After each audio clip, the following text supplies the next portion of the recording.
नमस्कार, knocking-news.com में आपका स्वागत है। मैं हूं गिरिजेश वशिष्ठ। कल मेरी आवाज़ थोड़ा ज़्यादा गूंज रही थी, थोड़ा ज़्यादा क्या, इतनी ज़्यादा गूंज रही थी कि अगर मैं उसको जिस तरह से गूंज रही थी पहुंचा देता तो शायद आप लोग बहुत नाराज़ हो जाते। मैंने उसको करेक्ट करने की कोशिश की, जो उपलब्ध सॉफ्टवेयर हैं उसमें उस आवाज़ को एक हद तक ही कम किया जा सकता था, वो मैंने कर दिया। उसका कारण था ये जो माइक होते हैं, इन माइक में ऊपर एक पावर बटन होता है, उसके ठीक नीचे इको वाला बटन होता है।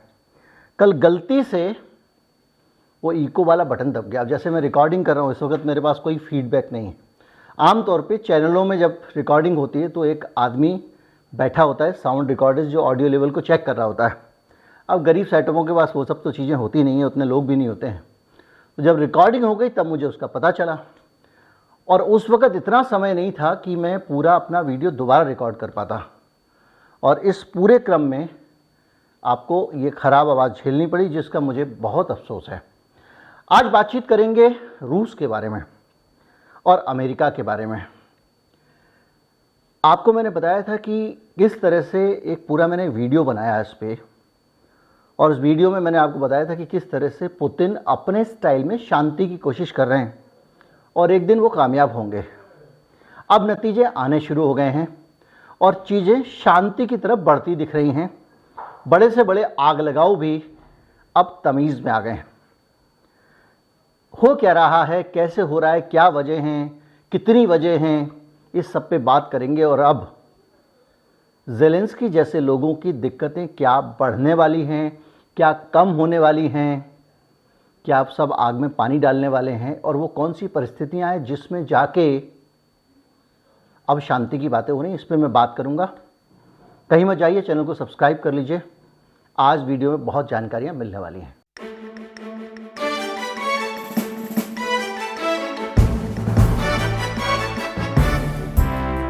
हमारा चैनल जन सहयोग से चलता है, आपके दिए गए धन से चलता है। और अगर आप हमारे चैनल को सहयोग राशि देना चाहते हैं तो हमारा UPI ID डिस्क्रिप्शन में है और एक QR कोड स्क्रीन पर दिखाई दे रहा होगा, जिसे स्कैन करके आप भुगतान कर सकते हैं। दरअसल हुआ यह है, जो ताज़ा खबर आई है वॉशिंगटन पोस्ट ने छापी है, और वॉशिंगटन पोस्ट ये कह रहा है कि सीधे बाइडन ने, राष्ट्रपति ने अमेरिका के, ये पहल की है और यूक्रेन के राष्ट्रपति ज़ेलेंस्की को ये समझाया है कि अब वो शांति की बातचीत करना शुरू करें। कैसी शांति की बातचीत? टॉक्स पे आए। जैसे मोदी जी ने कहा था कि युद्ध विराम और संवाद, इन दोनों से हल निकलेगा। तो अब बाइडेन कह रहे हैं कि आप बातचीत करिए। हालांकि बाइडेन मोदी जी के इस पूरे आइडिया से कितना एग्री करते हैं ये अभी पता नहीं चला, लेकिन ज़ेलेंस्की जो उसमें एक महत्वपूर्ण पार्टी हैं वो इसको ठुकरा चुके हैं, और पुतिन कह चुके हैं हम तो पहले से ही इस आइडिया के साथ में हैं। तो जो डेवलपमेंट ये हुआ है कि वॉशिंगटन पोस्ट ने खबर को छापी है कि अनऑफिशियली, और कम से कम ऑफिशियली भी तो सार्वजनिक रूप से नहीं, अकेले में ये सलाह दी गई है ज़ेलेंस्की को कि आप अब बातचीत की शुरुआत करें। हमारी टिप्पणी ये है कि अब आप पूरे तबाह हो चुके हैं, आपके हाथ में अब कुछ नहीं बचा है। दुनिया भर के हथियार आप फूंक चुके हैं, हथियार कंपनियों का एक्सपेरिमेंटेशन भी हो चुका है, हथियारों की ऑन ग्राउंड टेस्टिंग भी हो चुकी है, और अब आपके पास खाना तो छोड़िए, बिजली भी नहीं है। यूक्रेन की राजधानी कीव को खाली करने का आदेश दिया गया है वहाँ के मेयर ने कि आप लोग शहर छोड़ के चले जाएं। बिजली की सप्लाई कीव की बंद हो गई है, और अब यूक्रेन करीब करीब नष्ट होने के कगार पर पहुंच गया है। दुनिया भर के देशों के हथियार लगातार सहायता के रूप में मिलते रहे और वो यूक्रेन फूंकता रहा। और जब यह स्थिति आई है तो अमेरिका यूक्रेन को ये सलाह दे रहा है कि अब आप बातचीत की टेबल पे आइए। यानी पूरा जब बर्बाद कर लिया, पहले अमेरिका अकेला देश था जो पूरी दुनिया को खींचे हुए था, नहीं यूक्रेन को मदद करो मदद करो। अगर यूक्रेन को इस तरह की नाटो की और यूरोप की जो एक्सटर्नल मदद नहीं मिलती तो आज कब की वहां शांति हो चुकी होती, क्योंकि ज़ेलेंस्की के हौसले भी कम होते, याद कीजिए, एक बयान आया था, है तो बहुत पगलेट टाइप की हस्ती इलॉन मस्क, लेकिन उन्होंने ये कहा था कि आखिर में क्या होगा, आप लड़ते जाओगे लड़ते जाओगे लड़ते जाओगे और एक दिन वो आएगा कि आप उस बर्बादी के मुकाम पे पहुंच जाओगे जिसके बाद बातचीत ही रास्ता बचेगी। तो ज़ेलेंस्की बातचीत कर लें।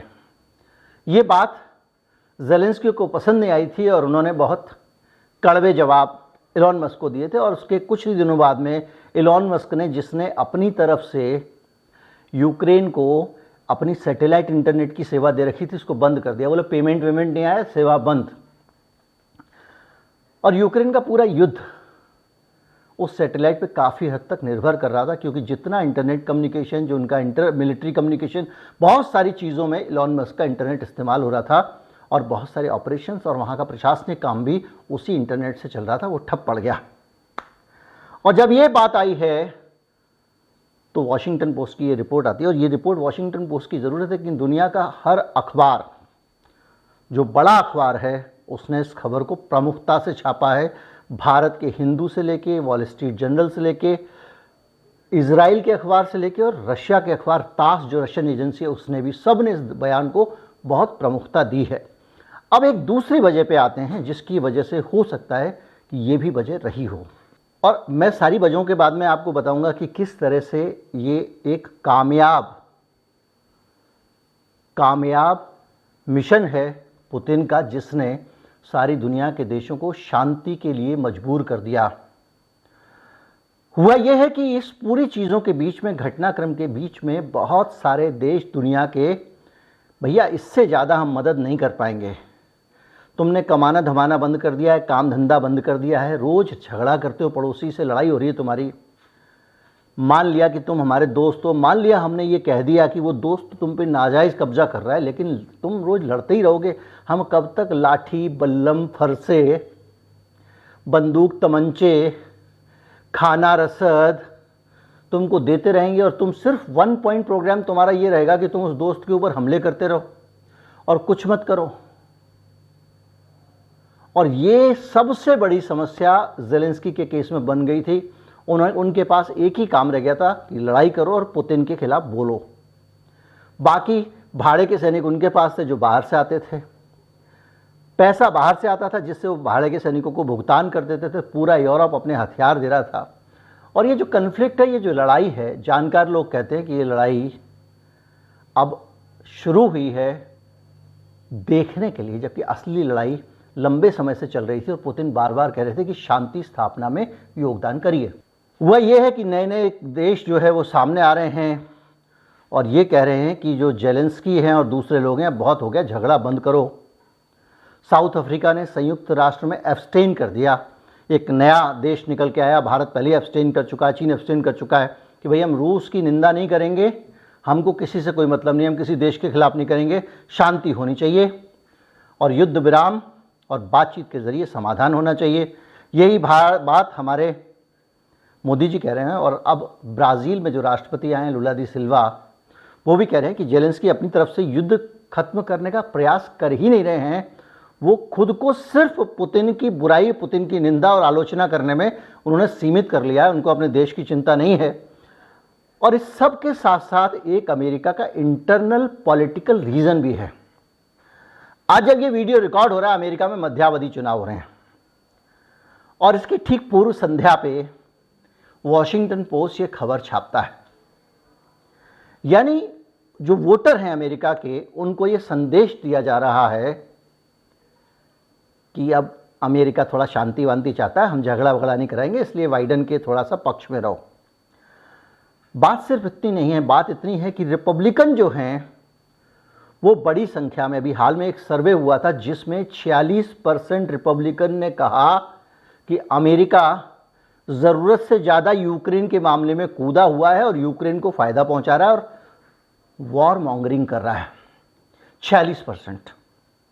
मार्च में सिर्फ 6% लोग ये बात कहते थे। मार्च में लोग कहते थे कि हाँ भाई, अमेरिका को ये करना चाहिए। सिर्फ इतना ही नहीं, आपने देखा होगा कि मैंने आपको वीडियो बना के बताया था कि किस तरह से जर्मनी कह रहा है कि भैया बहुत हथियार दे दिए, फ्रांस भी कह रहा है बहुत दे दिया, और ये सब लोग महंगाई की आग में जल रहे हैं। खुद अमेरिका महंगाई की आग में जल रहा है। रिकॉर्ड महंगाई है जो थमने का नाम नहीं ले रही है। लगातार अमेरिका में ब्याज बढ़ाया जा रहा है। जो कैपिटलिज्म का जो गढ़ था, जो पूरी दुनिया के देशों से महंगाई कम कराता था, वो अपने देश में लगातार ब्याज बढ़ा रहा है। ब्याज कम कराता था और ब्याज बढ़ा रहा है। ये स्थिति है। और इन सारे हालात के बीच में अमेरिका में मध्यावधि चुनाव हो रहा है। मध्यावधि चुनाव एक शब्द सुन के ऐसा लगता है कि जैसे हमारे यहाँ मध्यावधि चुनाव होते हैं कि भाई सरकार गिर गई, इस्तीफा दे दिया तो चुनाव हो रहे हैं। अमेरिका में मध्यावधि चुनाव दरअसल एक चुनाव की प्रक्रिया है। राष्ट्रपति तो वहाँ पे सीधे ही चुने जाते हैं 4 साल के लिए, लेकिन 2 साल के बाद में, हर 4 साल के बाद में, मतलब 2 साल में वहाँ की संसद के चुनाव होते हैं। जैसे यहाँ पे लोकसभा चुनाव, उस तरह के जो हाउस है वहाँ के चुनाव होते हैं। और उन चुनावों में जो वोट पड़ता है, उस वोट को ये माना जाता है कि ये रेफरेंडम है, ये जनमत, जो सर्वे होता है चुनाव में उस तरह का है। इससे मूड ऑफ द नेशन पता चल रहा है कि अमेरिका के लोग आने वाले चुनाव में बाइडेन को चुनेंगे या ट्रंप को चुनेंगे। तो ट्रंप की हवा खराब है। अगर दूसरे पार्टी के उनके विरोधी सांसद चुन के आ जाते हैं तो जो अमेरिका की पॉलिसीज़ बनेंगी, नीतियां बनेंगी, जाहिर बात है उसमें बाइडेन को समर्थन नहीं मिलेगा। तो एक वो चिंता है। और दूसरी चिंता ये है कि ये एक संकेत माना जाता है कि अगर मध्यावधि चुनाव में बाइडेन की हालत खराब हो रही है तो जब राष्ट्रपति चुनाव होगा 2 साल बाद तो बाइडेन के लिए मुश्किल होगी। ऐसा नहीं है कि हमेशा चुनाव हार ही जाते हैं राष्ट्रपति, लेकिन ये बड़ा इंडिकेटर है। तो ऐसे समय में भी एक इंटरनल कारण है जिसके कारण भी बाइडेन ये बयान दे सकते हैं। लेकिन बाइडेन ये बयान दे रहे हैं, इसका मतलब ये है कि अमेरिका ये महसूस कर रहा है कि उसने बहुत ज़्यादा चीज़ों को फैला दिया। अब ये वॉशिंगटन पोस्ट की जो खबर आई है, उस पर जेलेंस्की के जो प्रवक्ता हैं वो चुपचाप बैठे हुए, उन्होंने कोई रिएक्शन नहीं किया है। लेकिन जेलेंस्की ये लगातार कहते रहे हैं कि अब अगर रूस से बातचीत होगी तो तभी होगी जब पुतिन वहाँ नहीं होंगे। अब आते हैं हम उस पर्टिकुलर पॉइंट पे, उस एनालिसिस पे जो मेरा एनालिसिस था बियॉन्ड दीज न्यूज़ स्टोरीज। मेरा एनालिसिस ये था कि पुतिन इस युद्ध को खत्म करना चाहते थे, शांति चाहते थे।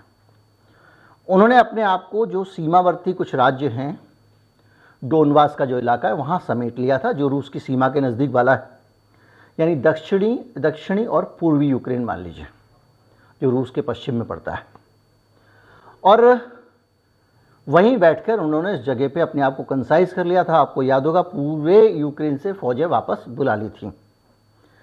लेकिन हुआ ये कि इसके बाद वेस्टर्न मीडिया ने पूरी दुनिया में ये कहना शुरू कर दिया कि रूस युद्ध हार रहा है, और ये भी कहना शुरू कर दिया यूक्रेन ये कर रहा है, वो कर रहा है, फलां कर रहा है, ढिमका कर रहा है। उसके बाद यूक्रेन ने कुछ ऐसे हमले किए जिनके कारण पूरी दुनिया में खतरनाक संदेश जाता था, जैसे कि क्रीमिया वाला पुल तोड़ना।